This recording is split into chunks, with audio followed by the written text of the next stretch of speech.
nchini ni fedha nyingi zaidi. Kwa mfano ukiangalia zile special economic zones zetu, utakuta kwamba kuna watu wengi sana ambao wameweka viwanda tofauti vya kutengeneza nguo, hata ngozi, viatu na kadhalika, na vitu vingine ambavyo vinaweza kuuzwa katika nchi za ughaibuni.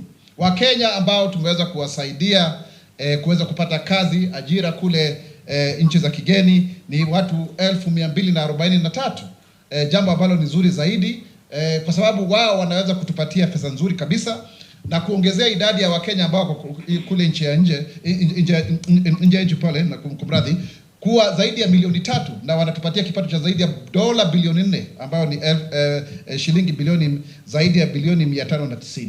Na zaidi ya hapo pia, mwenzangu Mkenya, utakuta kwamba tunaendelea kuandika mikataba kati ya nchi ya Kenya na nchi zingine, ambalo ni jambo zuri zaidi.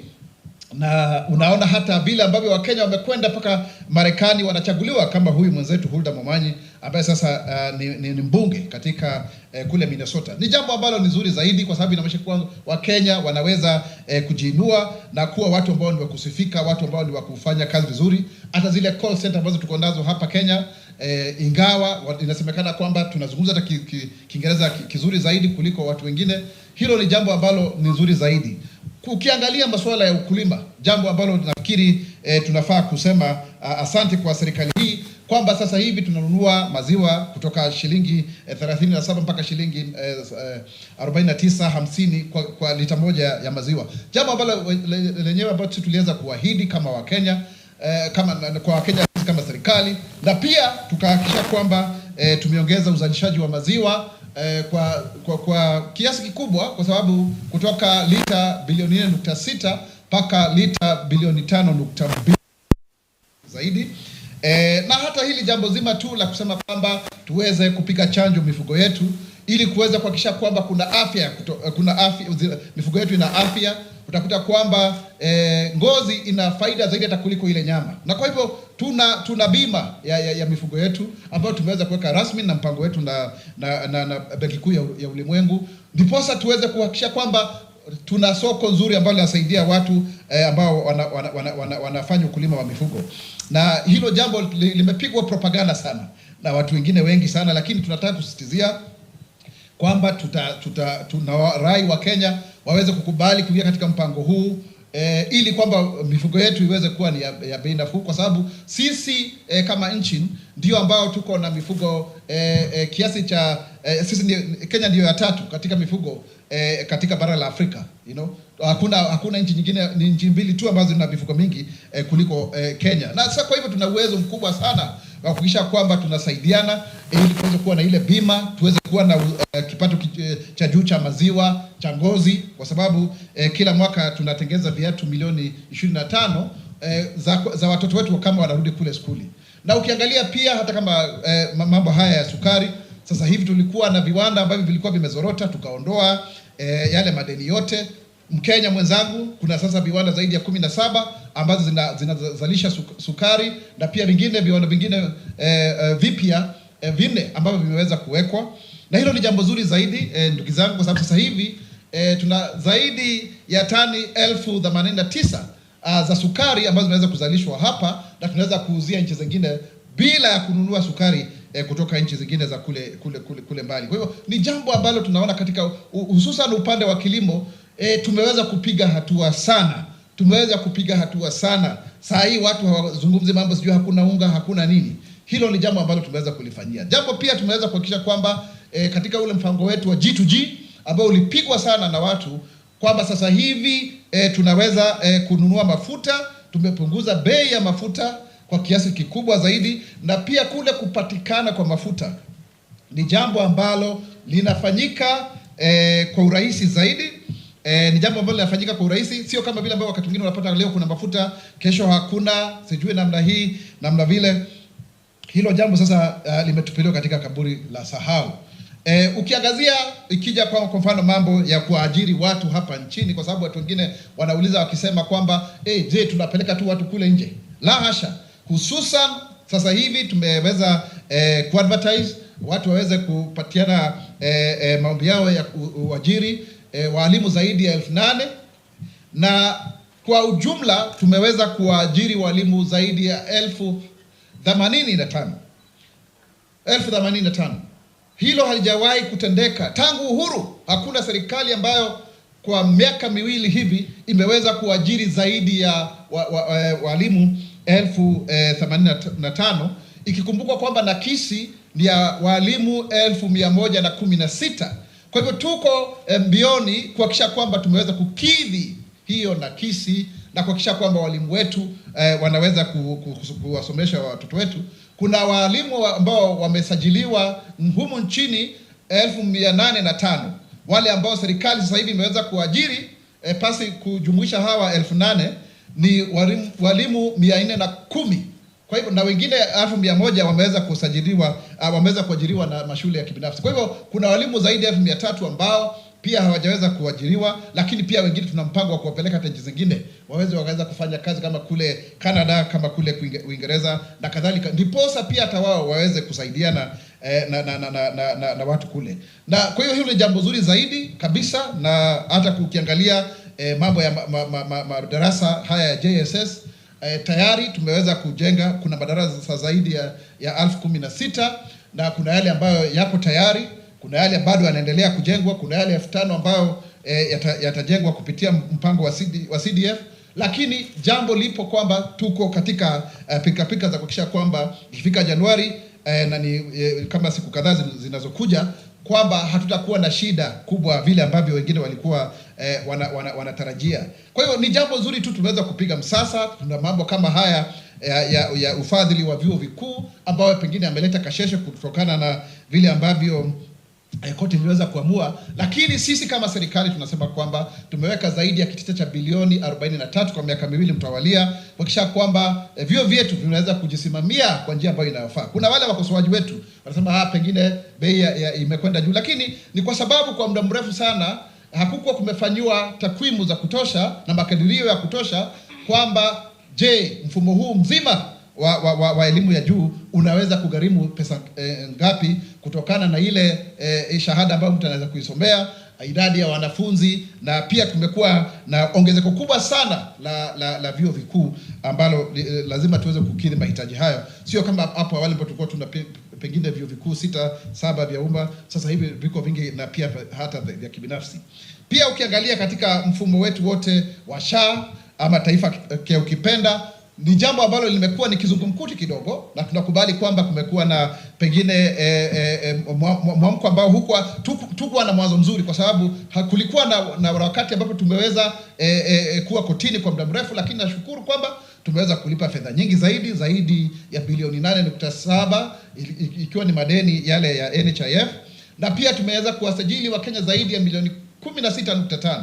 Hilo ni jambo zuri zaidi kwa mara ya kwanza. Na pia ukiangalia zile hospitali za level 1, 2 and 3 ambazo pengine haziwezi kukidhi mahitaji yale, tumesema kwamba level 4 pia waweze kuingia katika mpango huu, ndiposa Wakenya waweze kufaidika. Na kuna watu wengi tu sana ambao wameweza kufaidika na jambo hilo, na pia tunajua kwamba bado hatujagonga ndipo kwa mradi huu wote, lakini bado tunaendelea kuhakikisha kwamba tunajizatiti ili kuimarisha aina ya huduma ambazo zinaweza kupatikana kutokana na mchango huu wote.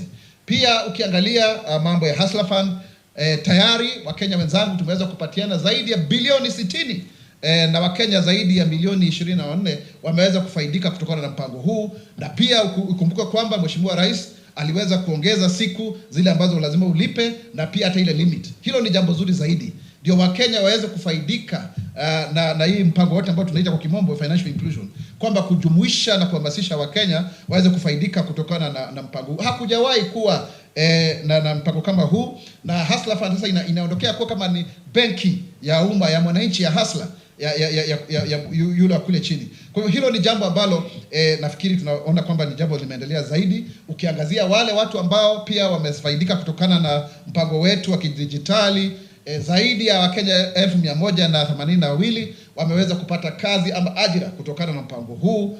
Tuko na zile digital hubs zaidi ya 274, na tunatumai kwamba zitafika 1450 kwa kila wodi ya nchi hii ya Kenya itaweza kuwa na mpango ule. Na ni kweli tumesikia hadithi, watu wakihadithia vile ambavyo wametengeza pesa kama kule Harvest wanatuambia watekeleza zaidi ya milioni 3, ukienda kule Kirinyaga Central na wengine wengi ambao sasa hivi wanaweza kujikimu, vijana wetu ambao wangepata ajira kama wangebaki tu pale, kama wana hiyo taaluma. Wameweza kufundishwa zaidi ya vijana 1693 wameweza kupatiwa nafasi hii ya kuweza kuajiriwa ama kufundishwa katika taaluma hii na kuweza kujua kile ambacho wanaweza kufanya, waweze kujisimamia. Pia ukiangalia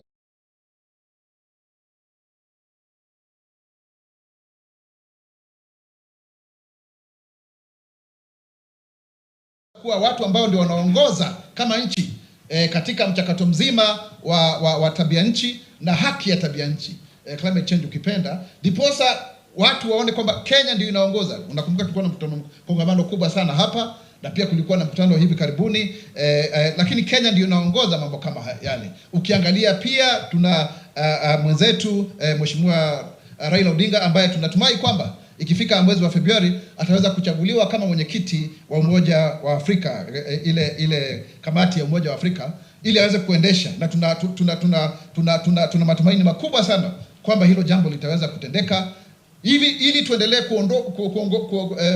kupatiana uongozi katika nyanja hii. Na ikumbuke kwamba Mheshimiwa William Ruto yeye ndiye anaongoza mabadiliko katika Umoja wa Mataifa, na hili ni jambo ambalo linaendelea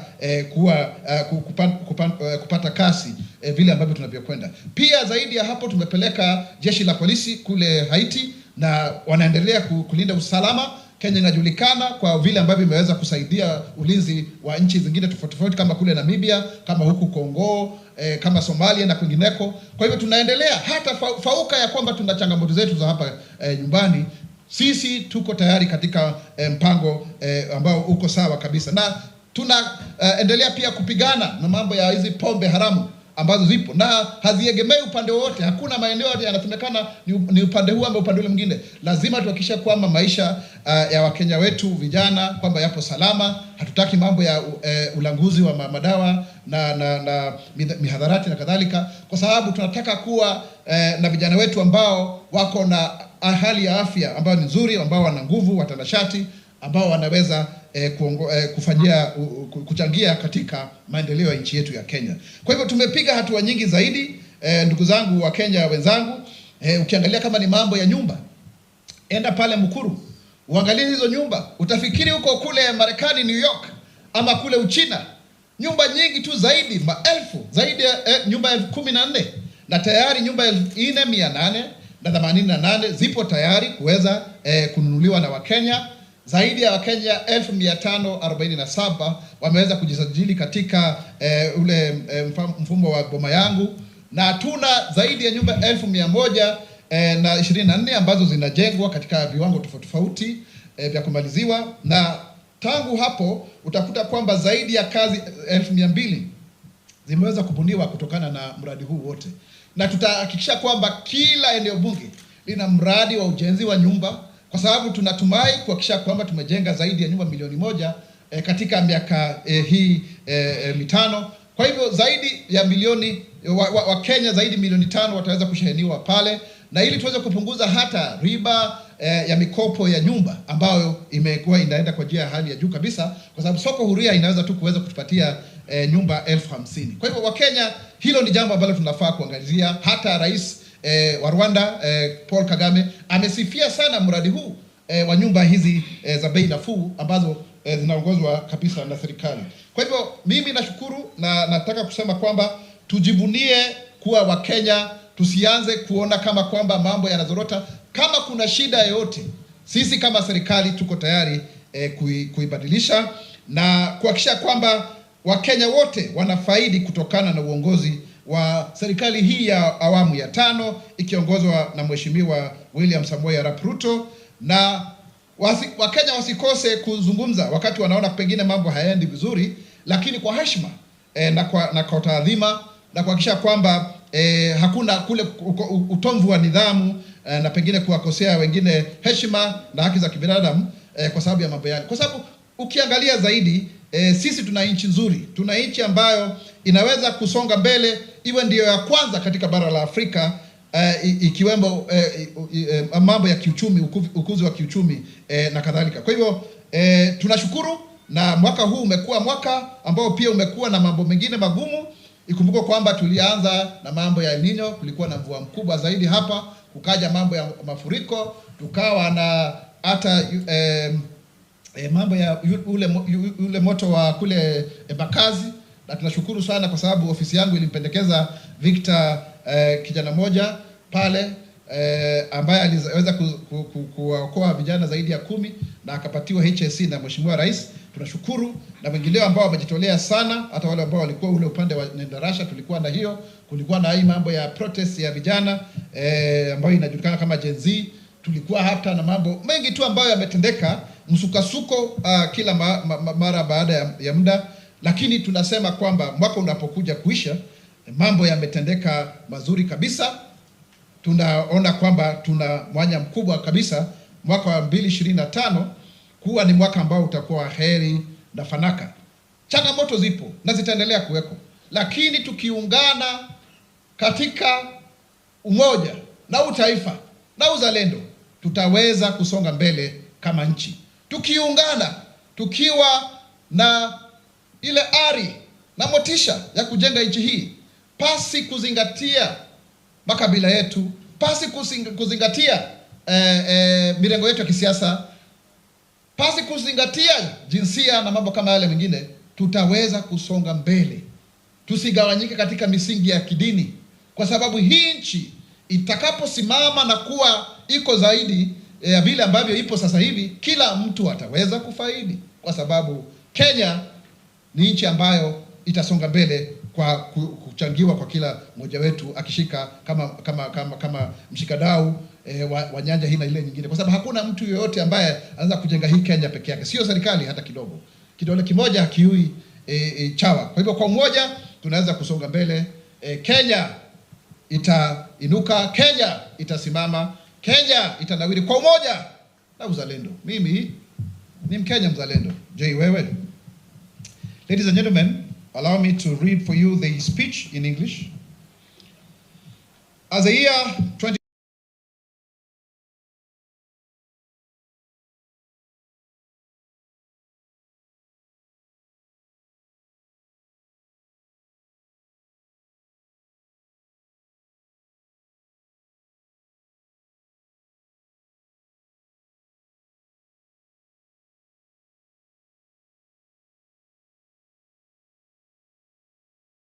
It is this spirit that drives our economic transformation, anchored in 5 key pillars of agriculture: affordable housing, universal healthcare, micro, small, and medium enterprises, and the digital superhighway, and the creative economy.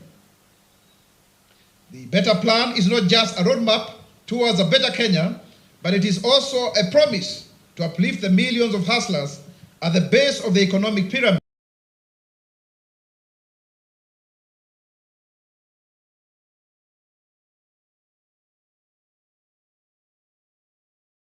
Better Plan is built on the belief in the resilience and ingenuity of the Kenyan people. It is about placing the farmer, the teacher, the small trader, the student, and the young entrepreneur at the heart of our national transformation. It calls on us to not only survive adversity, but to thrive in the face of it. It challenges us to take ownership of our future and actively build a Kenya that works for all. The government has made significant strides in stabilizing the economy, demonstrating resilience and strategic foresight.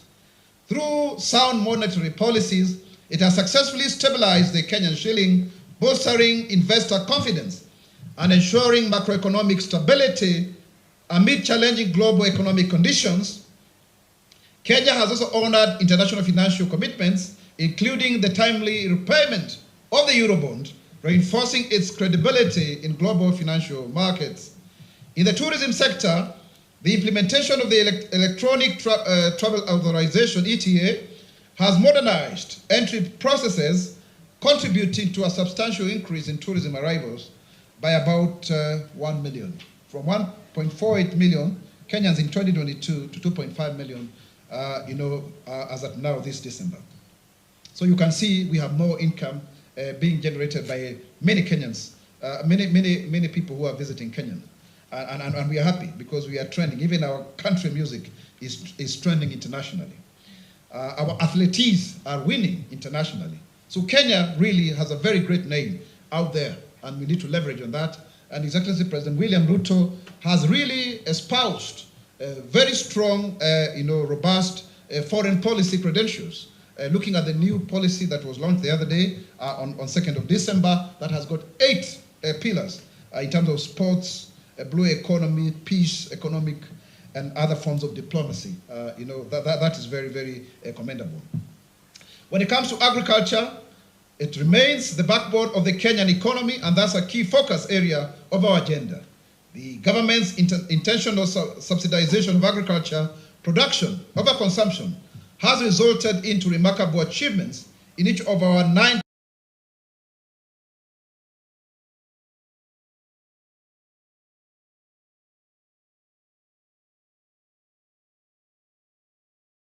reduction in fertilizer costs from Kenya shillings 7,500 to Kenya shillings 2,500 per 50 kilograms bag, leading to increased production. As a result, 95 million bags of maize, 10 million bags of wheat, and 2 million bags of rice are now available, significantly strengthening our national food stockpile and reserve, and therefore reducing farming risks, because farming is not really about production, it's a coordination failure. Additionally, the cost of unga has decreased by 52% from Kenya shillings 230 to less than 100, making staple foods more affordable for Kenyans. Adequate rainfall has also further enhanced maize crop productivity, reducing the nation's dependency on imports. Farmers like Mary Chebet from Trans Nzoia County have benefited immensely with access to subsidized fertilizer and seeds. Mary doubled her production of maize, enabling her to sustain her family, pay school fees for her children, and invest in expanding her farm. Kenya remains one of the world's largest producer and exporter of tea, with our tea industry contributing approximately 4% to the GDP and accounting for 26% of the country's export earnings. The robust reforms in the sector has seen it record an extra Kenya shillings 42 billion in export earnings, pushing the total tea export earnings to Kenya shillings 180 billion, an increase from 138 billion the previous year. So this is money, this is pesa mfukoni to fellow Kenyans. The revival of the sugarcane value chain has seen Kenya achieve self-sufficiency in sugar production, because we are now able to produce 89,000 metric tons of sugar, reducing our reliance on sugar imports, thus saving us foreign exchange and ensuring a stable supply for domestic consumption, even as we put money in the pockets of Kenyan sugarcane farmers. The dairy sector is thriving, with farmers now earning 33% higher guaranteed minimum returns. A liter of milk now sells between 49 and 50 shillings at new KCC, way higher than the gazetted guaranteed minimum return of Kenya shillings 33. So you can see that kind of increase is very commendable. Our leather industry has recorded a 23.5% growth in employment, creating 21,000 new jobs opportunities across the country. These advancements highlight the potential of the leather sector to drive industrial growth and provide livelihoods for thousands of Kenyans. This will even get better once we undertake livestock vaccination to improve quality of our animal products, especially leather products, for the export market. Affordable housing. The Affordable Housing Program is transforming lives by providing decent and dignified homes, as well as creating jobs. A total of 124,000 affordable housing units are at different stages of development, with 4,888 units already put up for sale through the Boma Yangu platform. Over 550,000 Kenyans have registered for home ownership through the platform, with allocations done upon project completion. To date, the program has generated over 200,000 direct jobs, with projections to achieve 1 million jobs in the next 4 years, when the government rolls an additional 840,000 units. Additionally, a total of 213 artisans have undergone comprehensive assessment and certification under the government's Artisan Development Program. These are people who may not have gotten degrees or diplomas, but they have been certified out of experience. This ensures that their skills are formally recognized, enhancing their employability and opening up opportunities for higher wages, career progression, and contribution to the country's growth of the skilled labor force, and including increasing the participation of women in construction from 20% to about 30%, women engineers, plumbers, and all of that. Now, a good example is John Otieno, a young mason from Kisumu, who secured employment at an affordable housing project, and his earnings have now allowed him to support his siblings, education, and start a small business for his wife. This ripple effect showcases how housing initiatives are not only just about building, but also about transforming lives. Very, very important. And we've had many cases of people in Homa Bay, in Nakuru, in Kirinyaga, in Bomet, in Kwale, who are benefiting from this project. The shift to shift, that is Taifa Care.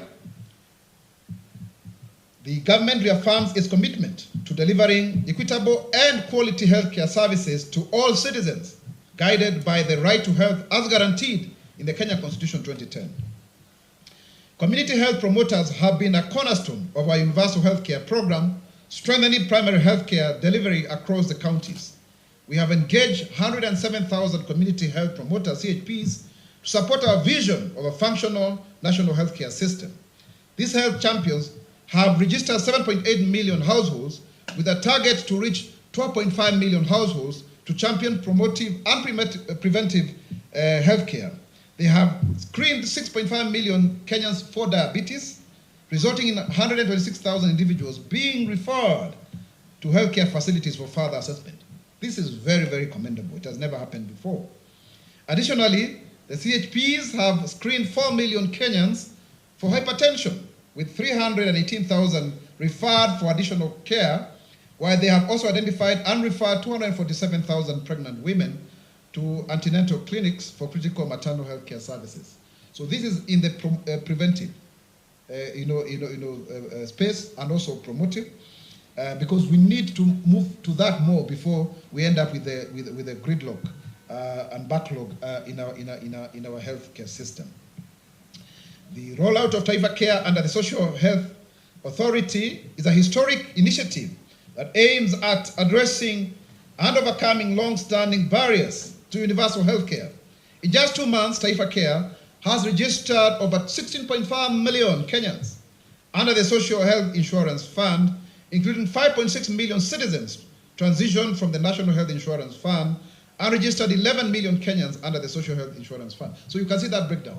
5.6 transferred, and the rest are actually registered directly. So those who are doubting Thomases, please see that it is actually working.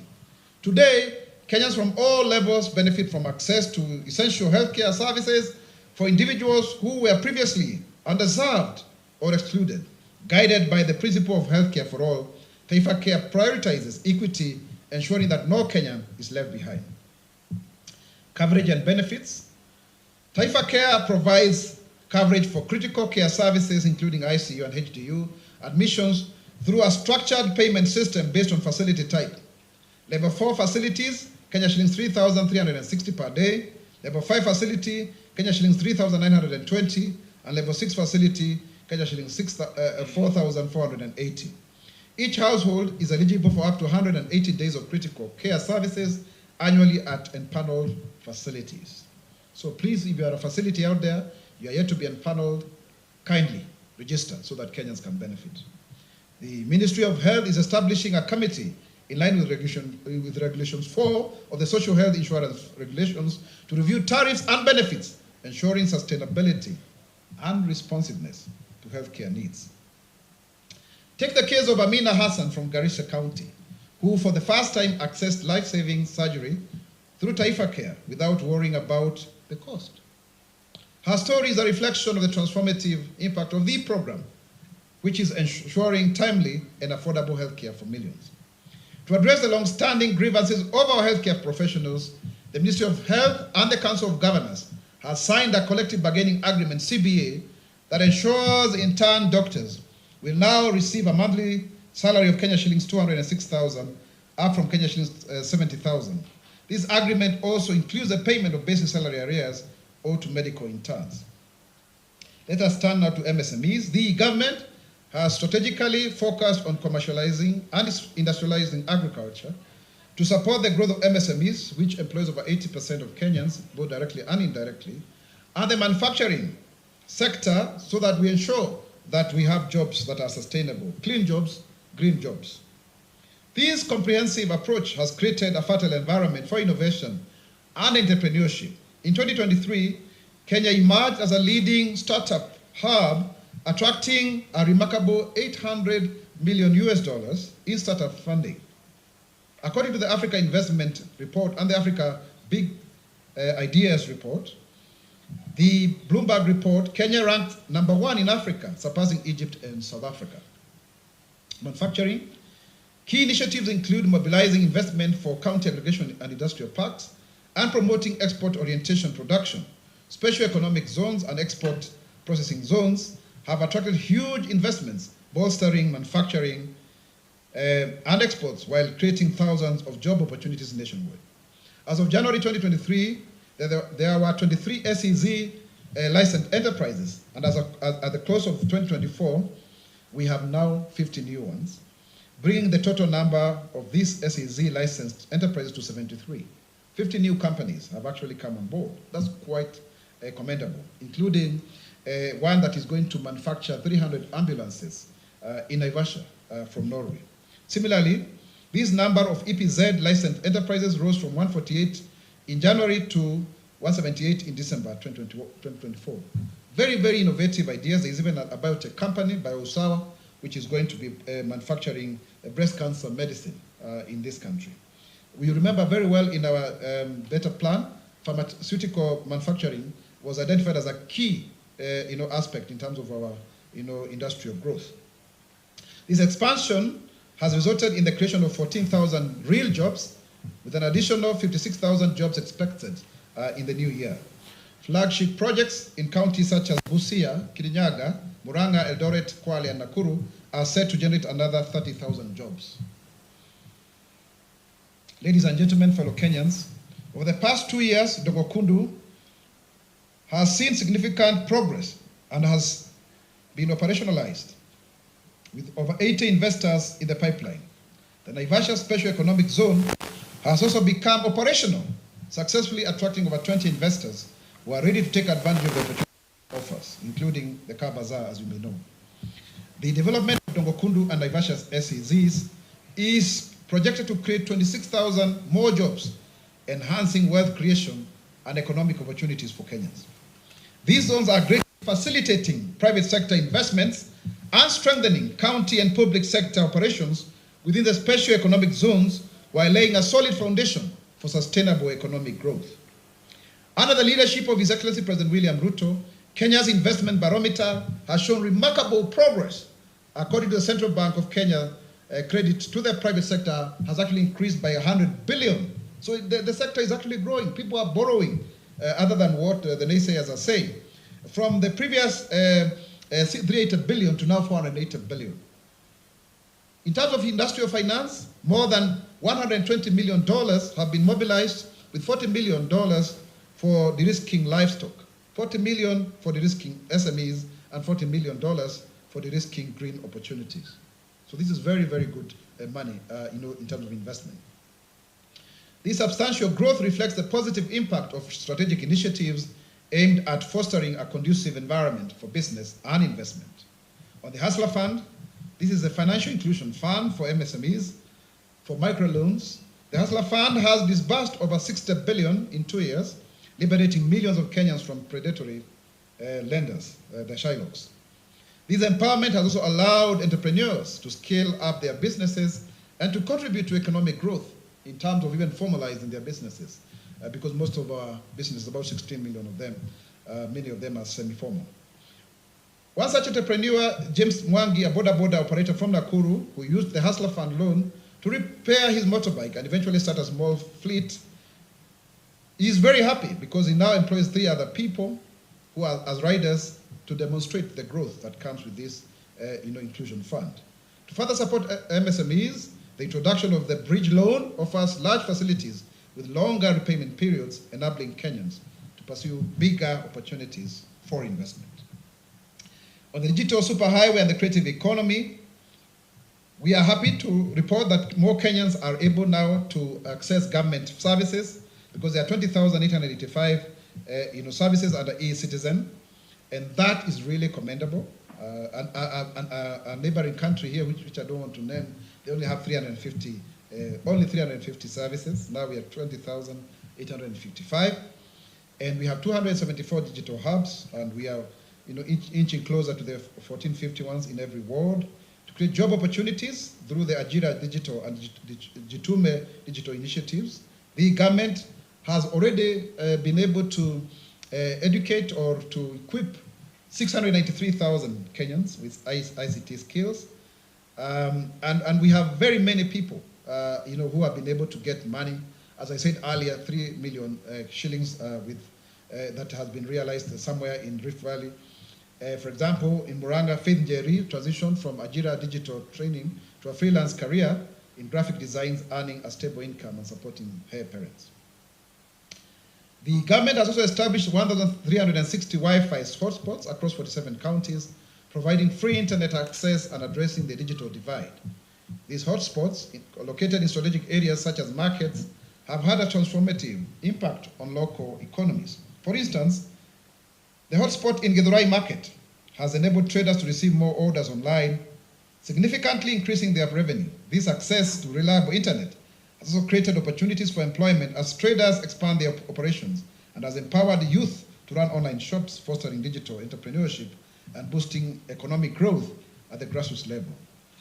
We've also added 13,000 kilometers of fiber optic cable, significantly expanding the national fiber optic network.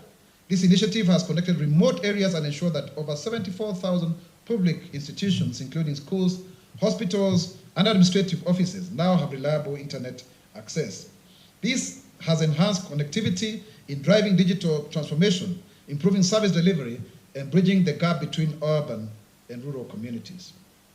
Further, we have the Open University of Kenya, which now has a registered number of 3,829 students. They've just graduated, some of them, with some of the skills. Like Chalo, who is a student at the university, is now able to work and at the same time get an opportunity to still go to school. In the creative economy, Kenya is actually preparing to host the 2026 World Creative Economy Conference, signaling the country's commitment to celebrate our talent and showcase our vibrant culture to the world. Hosting this conference will be a bold declaration of Kenya's leadership in this regard. We have created a lot of jobs, as I have said earlier, just to mention but a few, 182,000 jobs in the digital space, over 85,000 teachers employed, 243,000 out of the country. In the last 2 months alone, 12,000 Kenyans have actually gotten jobs abroad. And we are now trying to negotiate with 7 countries in terms of bilateral frameworks, labor mobility frameworks. And that is very good. And 2 more are also awaiting signatures, so that we have up to 2 million Kenyans going to go abroad in our Kazi Maju program. This is very, very important because we are able to rake in the year 2023, we are able to rake in over $4 billion. That's about 590 billion Kenyan shillings at the current rate of 130, knowing very well that the dollar has come down from 162, gaining to 130, which is very commendable. And then, of course, we are trying to revitalize and rehabilitate the Nairobi River, even with the support from China. 21,560 Kenyans are in the Climate Eco Works program, which is really good because we target to go up to 200,000. And we hope that that actually is going to be very transformational.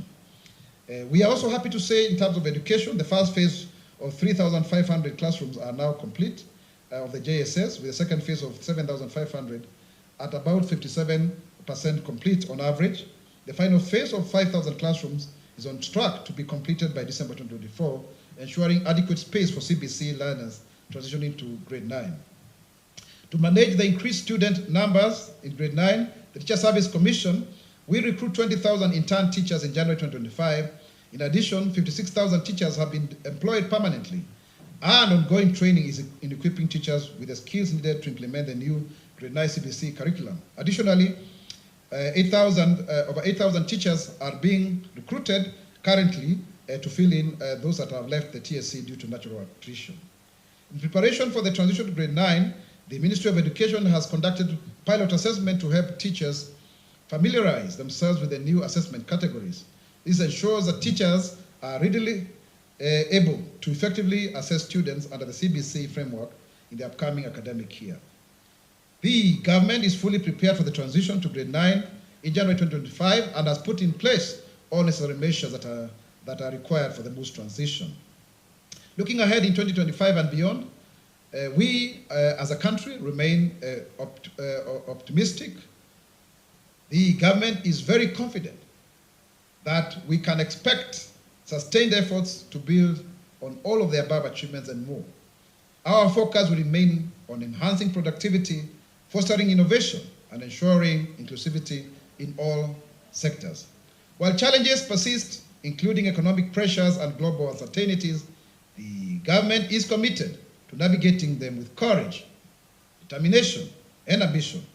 We urge all Kenyans to remain optimistic and actively participate in shaping our nation's future. For we reaffirm that the government is on course towards fulfilling the promises it made to Kenyans. Kenya itainuka, Kenya itasimama, Kenya itanawiri kwa umoja na uzalendo. Mimi ni Mkenya mzalendo. J. Wewe, Mungu ibariki Kenya. Merry Christmas and a prosperous New Year 2025. Thank you so much, sir, for that insightful statement. Now, ladies and gentlemen, the floor is yours. We'll have a few questions.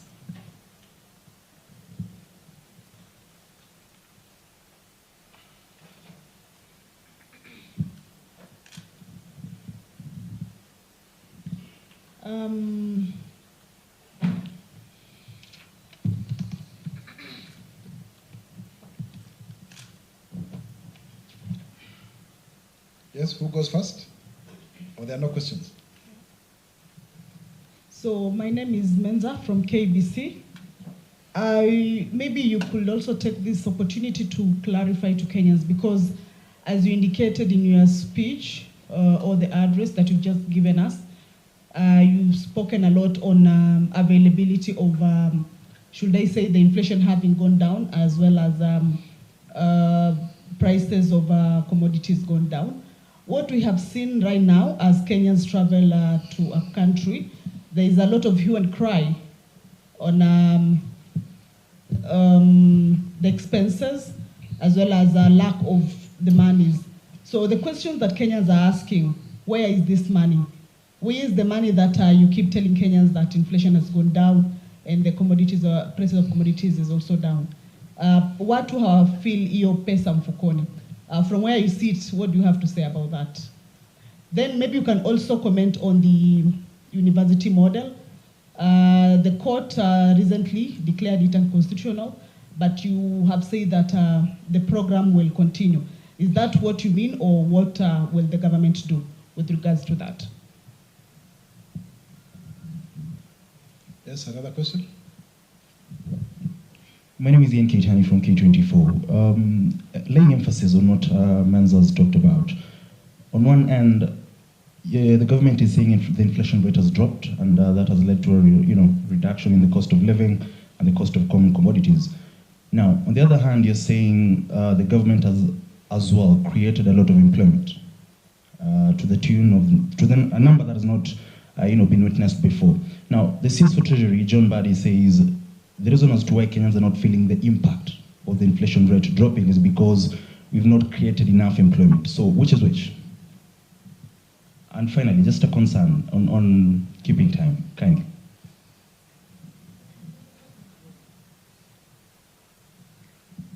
Another one? Yes.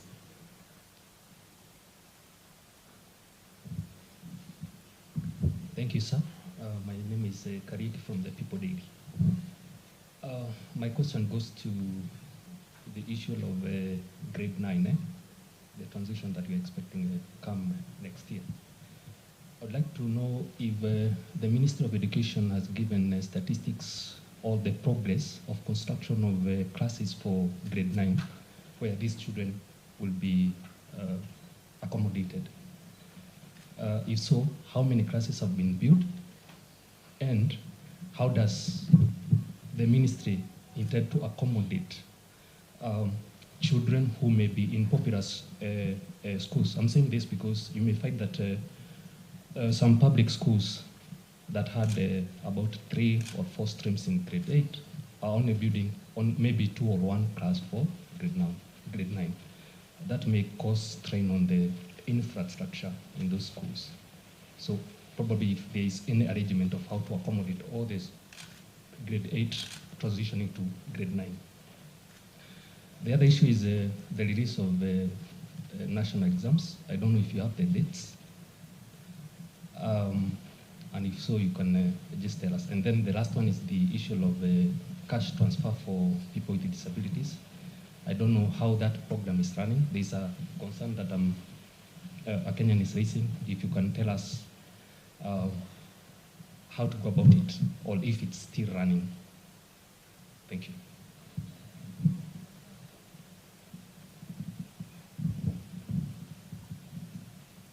Daktari, mimi naitwa Vincent Afande kwa niaba ya Radio Citizen. Niko na maswali mawili.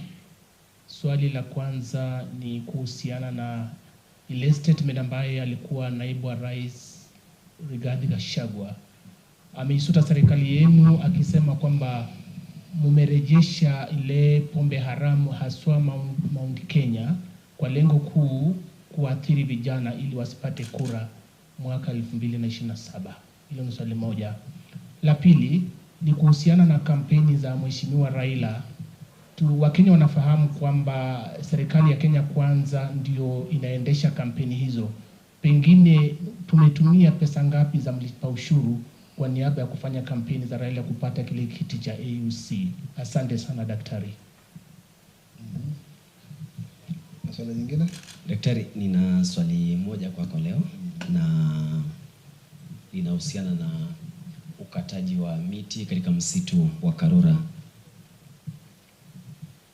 Serikali ya Kenya Kwanza ilituambia kwamba itajitahidi pakubwa sana na kujisatiti kuhakikisha kwamba imepanda takriban miti bilioni 15 ili kuafikia ndoto na maazimio ya maono yetu ya ama ukipenda Vision 2030.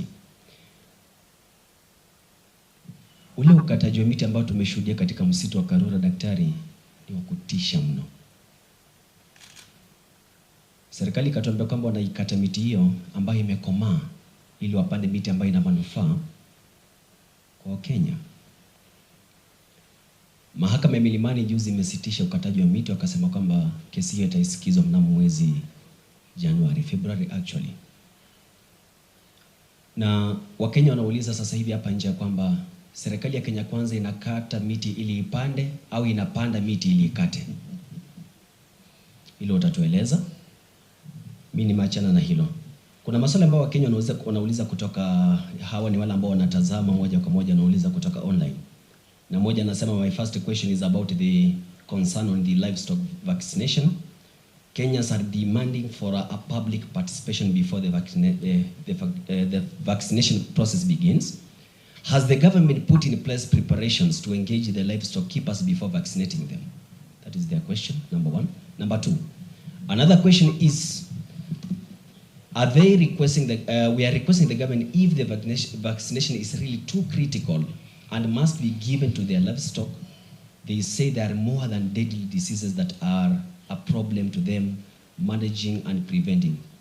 Why can the government help provide vaccines for those diseases rather than that of the foot and mouth that they are saying they can manage themselves? Last question is, in Kajiado, there is an ipomea weed which has turned to be a problem to the livestock keepers in there. Can the government divert the energy in vaccinating the livestock and help Kajiado and the rest of the nation where they are experiencing the weed to control and kill it? Thank you. Thank you. Any other final question? Okay. Nataka kujibu. Mwenzangu kutoka KBC, I don't know whether you want me to answer in English or Kiswahili. Whichever is fine. Yes, the issue of circulation of money has been an issue that has been raised by many Kenyans. And the government is putting in place measures to ensure that we do so in terms of circulation. There are some 5 measures that we've agreed on what we need to do. And let me leave it at that, because some of this is in the pipeline. But rest assured that that is actually going forward, something that we are addressing very robustly in terms of increasing circulation. Because when you have inflation is going up is when you have too much money chasing too few goods, and vice versa. So we will look at that as well. But you can see clearly the lending to the private sector has increased by 100 billion. We've been able to secure $120 million to financing. You can see the increase, for example, of the tourists that are coming to Kenya. That is still income. The production in the agriculture sector, again, that is income. But there's something that somebody cannot doubt, that we have reduced cost of living as a result of our deliberate policy to subsidize production rather than consumption. The millions of bags of maize, and all of that is as a result of the fact that now, coupled with the rainfall and the subsidized fertilizer, people have more food. Really, that's true. That's actually true. So yes, if that were not to be the case, things would have actually be worse. Now we are not even importing sugar. Milk is being bought at a better price. It's increased significantly. So I want to say without a doubt that we made progress there. But in terms of circulation, there are measures, and the increasing of the employment in terms of the various sectors of the economy, be it affordable housing, be it teaching, be it broad jobs, all of those are forms of income, including, as you can see, the earnings from tea sector increased by 42 billion. And remember, even recently, the government has been able to put in place a policy where coffee farmers will be paid directly, and the cost of cooperative charges has been capped up to 20% per kilo. So there's money, but sometimes don't rely so much on what you see on social media and other places. The truth of the matter is that at the macro level, things have actually improved in a very significant manner. In fact, I can dare say, if you compare the fifth administration led by President William Ruto, what it has been able to do in the last 2 years is more than any of the past administrations within that same period. That I can say without a doubt. We have been very deliberate in making painful decisions, but in the end, Kenyans are going to be happier. And you'll ask me why. Not even in the last 60 years have 16 million Kenyans been registered for this public health insurance, popularly known as Taifa Care. It's the first time. Never ever before have we ever employed 85,000 teachers at a go. Never. If you look at the fiber, the previous administration was able to do only 9,000. We've been able to do 13,000 within 2 years. So my sister, there is every indicator that things are going well. And in fact, the challenge has been the public debt, and we have not defaulted. So that's actually quite commendable. That's really, really commendable. That's why more Kenyans are investing. More foreigners are investing here, $800 million, 50 new companies, and more. 14,000 new jobs, direct, real jobs. So Kenya really is on the takeoff. On the new funding model, the matter is in court, yes, but it's out of the issue of public participation. But even if that is the case, because it's only a suspension, it is deliberate. The cost of education has gone higher. The funding had reduced to only 48% instead of 70% per student, per course. And so we cannot keep on financing our universities the way we were doing in the 90s. So we resolved this issue, and I believe we have been able to put in over 43 billion and counting. At least we have been able to have the lecturers off the streets. So that is very commendable. The government remains committed to ensuring that we revive our university sector. That is something that I want to say so. Whatever is legal can only be argued in court, but we remain very committed to reviving our university education system and ensuring that that is fine. I think K24 have answered you about that question of inflation. People Daily, very good questions. I think the issue of grade 9, you will agree with me, it's a Herculean task to build 16,000 classrooms. Over so many, I think it's 23,000 primary schools across the country. But we are trying our level best. There may be some makeshift arrangements before all of them are completed, but we are trying to race against time to ensure that they will be ready. But if there is a problem somewhere, we can still, because there will be some rooms that also will be vacant because of this movement, they may be used as a makeshift. But our target is to ensure that the 16,000 classrooms are done and according to the number of students going forward. It will resolve itself as we go by, because we are very deliberate and intentional. So kindly get that in place. On the national exams, the dates will be announced by the Minister, CS Julius Migosi Ogamba. So let me leave it that when it comes to that. But when it comes to cash transfer for persons with severe disabilities, we've reviewed this program. We now have 61,000 households benefiting. It is our desire to reach 100,000 if we increase the funding. We just celebrated 20 years of the work that we've done under the National Council for Persons with Disabilities since the Act was put in place on 31st of December 2003. I was privileged to serve in the Pioneer Board of the Council.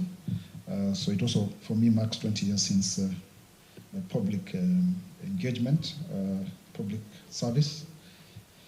And so we want more and more people to benefit. Our aim is to ensure that we get universal coverage for all people with disabilities. That's a dream, but it's yet to be achieved. Procedure is very simple. You register. As a person with disability, which is now under e-citizen, we have now decentralized the signature of the Ministry of Health, the Director of Medical Services, to all the 47 counties. You don't need to come to Nairobi. Then you are assessed by a multidisciplinary board. Then you're given the card. Then you apply now for the cash transfer. Unfortunately, we have more people who are deserving than those who are enrolled in the system, which was initially 47,000 households. But it is my desire and prayer that we get more people on board. And as a government, we remain very committed into the Inua Jamii program to increase funding to ensure that we cover as many of the persons with severe disabilities. Please let us note that it is not anybody with disability. That is universal. No, it's those with severe disabilities, basically people who have developmental disabilities. And they are defined into 3 categories: people who need 24-hour care, people who are from poor background, and people who, are a danger unto themselves if left on their own, people who may have conditions such as autism, cerebral palsy, intellectual disability, and all of that. So it's not for anyone with any form of disability. I remember last week being in Nyeri, and a lady asking me why she doesn't receive the cash transfer, yet she may not really qualify. So it's good you get that clarification. The National Council for Persons with Disabilities has got offices across the 47 counties. You can visit there and get your more information. Then we have the issue of afande. Unauliza kuhusu tetesi kwamba kuna pombe ambazo zinaelekezwa upande wa Mlima Kenya. Sisi kama serikali hatuna mpango kama huo hata kidogo, na hakuna njia yoyote ambao tunaweza kuadhiri Wakenya ambao ni Wakenya kama wale wengine ambao wanaunga mkono serikali ya Kenya Kwanza na wana haki kama kila mtu mwingine yeyote. Kwa hivyo hizo ni tetesi ambazo sio za kweli, na sisi hatuna shughuli kama hiyo. Hakuna mpango kama huo wote masuala kama hayo. Nafikiri hizo tu ni siasa ya kawaida. Pia mambo ya pesa ambazo Mheshimiwa Raila ametumia kwa kampeni, wewe afande wewe. Nafikiri hilo ni jambo ambalo tutaweza kulizungumzia kwa baadaye kwa sasa, lakini ningependa kuhakikishia Wakenya kwamba hatutumii pesa nyingi, kwa sababu tuna mwenzetu ambaye ni baba, ni mtu ambaye anaheshimika, ni mwanasiasa mkongwe ambaye amebobea, ambaye ana tajriba ya uongozi, ana sifa nzuri, anajulikana Afrika nzima. Ikumbuke kwamba alikuwa anasimamia miundo msingi katika bara lote la Afrika, katika Umoja wa Afrika.